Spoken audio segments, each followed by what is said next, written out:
আধ্যাত্মিক ও দিব্য জীবনের চর্চায় আমি শ্রীমতী লিলি বিশ্বাস আজ উপস্থিত হয়েছি শ্রী শ্রী মায়ের কথা পাঠ নিবেদন করব।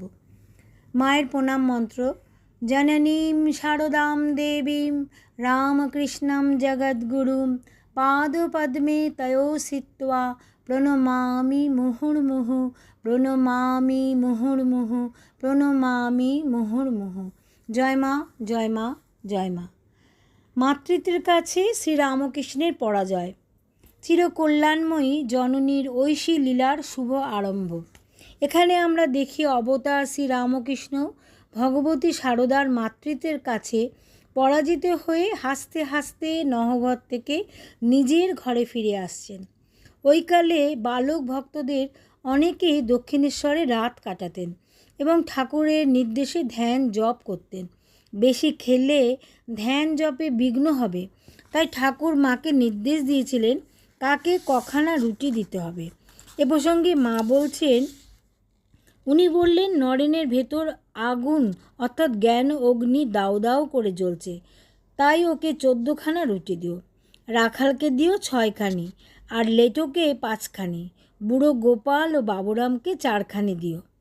একদিন রাত্রে বাবুরাম আহার করিয়া আসিলে ঠাকুর জিজ্ঞাসা করিলেন, হ্যাঁ রে বাবুরাম, কখানা রুটি খেলি?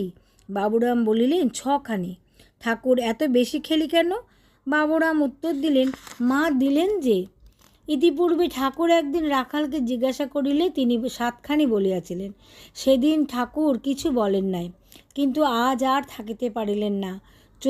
জুতোটি পায়ে দিয়ে একেবারে নহবতে আসিলেন এবং নরম হইয়া শ্রী শ্রী মাকে বলিলেন, তুমি কি ছেলেগুলোকে মানুষ হতে দেবে না? ওরা যে সাধু হবে গো, এ বয়সে যদি খাবে তবে তেজ থাকবে কোথা? ঠাকুরের এই কথার মধ্যে বিলক্ষণ অনুযোগের সুর ছিল। মা একটু আহত হইয়া বলিলেন, একদিন 2খানা রুটি বেশি দিয়েছি বলে যখন তোমার এত ভাবনা হয়েছে, তা ওদের জন্য তোমায় আর ভাবতে হবে নি। আমি ওদের অর্থাৎ রাখাল ও বাবুরামকে দেখব, তুমি আর ওদের খাওয়া নিয়ে কিছু বলো না যেন। সর্বনাশ, গোলাপ মা বলিয়াছিলেন, এমন কথা আমি বললে চণ্ডীর গোলাপ মার কন্যা বাপ আমায় কেটে ফেলতো। ঠাকুর মাকে কিছু না বলে একটু হেসে ঘরে ফিরে গেলেন। মা বললেন, শুনলে গোলাপ, যত অনাসৃষ্টির কথা। মা বেশ রেগে গেছেন। উমা, দেখি বাবুরাম এসে হাজির। মা তাড়াতাড়ি এগিয়ে গিয়ে বললেন, কি বাবুরাম? বাবুরাম মার পায়ের উপর মাথা রেখে প্রণাম করল। তারপর উঠে দাঁড়াতে মা তার মাথায় হাত দিয়ে বাবুরামকে বুক ছুঁয়ে দিলেন। বললেন, যাও, ওকে নিয়ে প্রণাম করো। বাবুরাম অভিভূত হয়ে চলল। এরকমই ছিলেন মা সারদা।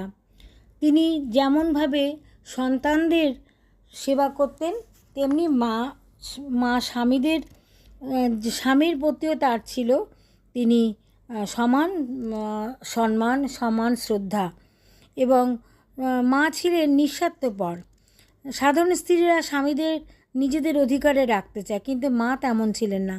তিনি মনে করতেন তার স্বামী জগৎ স্বামী, জগৎ কল্যাণে তার আগমন। নহবতের বারান্দায় দরমার আড়ালে দীর্ঘকাল ধরে দাঁড়িয়ে নিজ স্বামীর কীর্তন শুনে শ্রী শ্রী মায়ের পায়ে পা ফুলে বাদ দেখা দিল। একথা শুনলে মনে দুঃখ হয়। মায়ের প্রতি সমবেদনায় আমাদের মনটা ভরে যায়। তখনকার পুরুষকেন্দ্রিক সমাজ ব্যবস্থার প্রতি আমরা আস্থা হারাই, কিন্তু মায়ের কথায় ঠাকুর কীর্তন করতেন। আমি ঘণ্টার বা ঘণ্টা নবতের ঝাপড়ির ভিতর দিয়ে চেয়ে দাঁড়িয়ে থাকতুম, হাত জোর করে পেন্নাম করতুম। কী আনন্দই ছিল! দিন রাত লোক আসছে আর ভগবানের কথা হচ্ছে। কখনো কখনো 2 মাসেও হতো একদিন ঠাকুরের দেখা পেতুম না। মনকে বোঝাতুম, মন, তুই এমন কি ভাগ্য করেছিস যে রোজ রোজ তার দর্শন পাবি। দাঁড়িয়ে দাঁড়িয়ে কীর্তনের আখর শুনতুম, পায়ে বাদ ধরে গেল। তিনি বলতেন, বুনো পাখি খাঁচায় রাত দিন রাখলেই বেঁটে যায়, মাঝে মাঝে পাড়ায় বেড়াতে যাবে। খাজাঞ্চির বলতেন, তিনি আছেন শুনেছি, কিন্তু কখনো দেখতে পাইনি। ঠাকুর জানতেন যে শ্রীমা তার কীর্তনাদি দেখতে ভালোবাসেন, তাই কীর্তনের আরম্ভে রামলাল দাদাকে তাহার ঘরের নহবতের দিকে দরজা খুলিতে আদেশ দিতেন।